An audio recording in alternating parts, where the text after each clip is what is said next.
Yo guys, sorry Shot Gaming here and welcome to the AK-12 weapon review. So quickly to get the stuff out of the way, if you do want to choose a weapon to review for the next episode, then leave a comment down below and I'll pick the top rated comment to review for the next episode. So today's gun was recommended by Joseph Ratcliffe, and it was the AK-12. And so we're just going to go through the basic weapon stats here and then I'll give you my interpretation of it. So the fire rate is 650 rounds per minute, sorry. The fire rate when in burst mode is 750 rounds per minute, so you do get a slight upgrade in burst mode, but it does require more skill to use. Okay, so the magazine size is 30 plus one in the chamber, so you get 31 if you reload before the clip is completely empty. Alright, so the recoil up is a measly 0.3, which is very low, so it makes it very easy to control. The left recoil is 0.15 and the recoil to the right is 0.1, so you will get a slight pull to the left and up, obviously, when firing. And it's got a first shot multiplier of 2.1, which is a bit more than average, but that's nothing too bad for a gun like this, because it is very, very easy to control. Now the reload speed when empty is 3 seconds, so that's quite a lengthy reload time, but the reload when you've got some bullets left is 2.05, so about an average reload. So it makes it a pretty easy gun to use. Now the damage over distance, it's 25 damage up to 8 meters, and it drops all the way down to 18 at 55 meters. So the drop off is, I think, the same as most other guns. So yeah. Now the muzzle velocity is 600 meters per second, but when it's suppressed, it goes all the way down to 320 meters per second.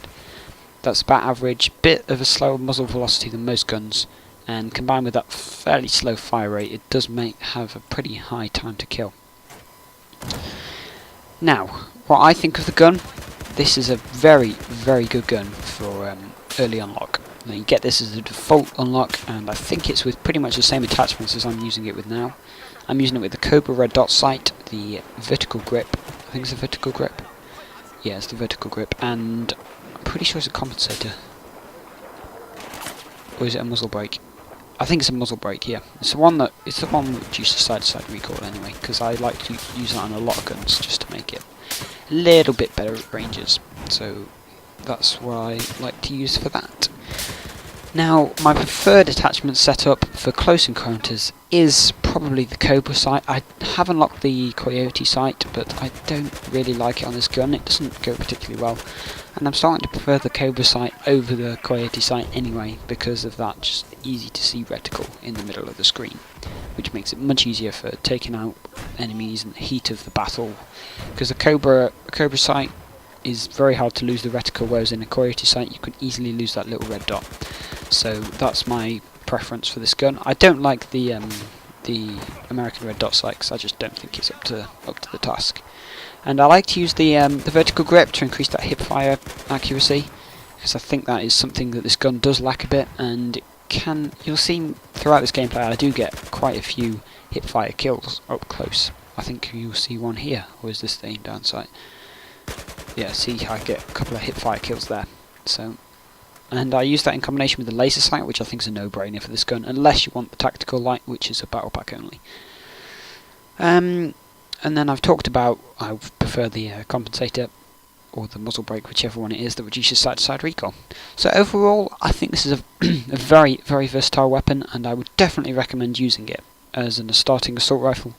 But however, I would not carry it for too long. I'd probably ditch it after quite far. If you do want to use it at longer ranges, I recommend using the Chinese 3.4 times sight, or you could use, I suppose you could use any 3.4 times sight, but I wouldn't go for the ACOG 4 times sight. I think that's a little bit too much magnification, but it's always up to you. And if you really hate recoil, then you could try the folding grip or the angle grip, but I don't think that's necessary. But anyway, I want to say thanks for watching, guys. If you've enjoyed, please leave a like rating, and don't forget to submit your comments for the next episode. This has been Shot Gaming, and I'll see you in the next one. Bye.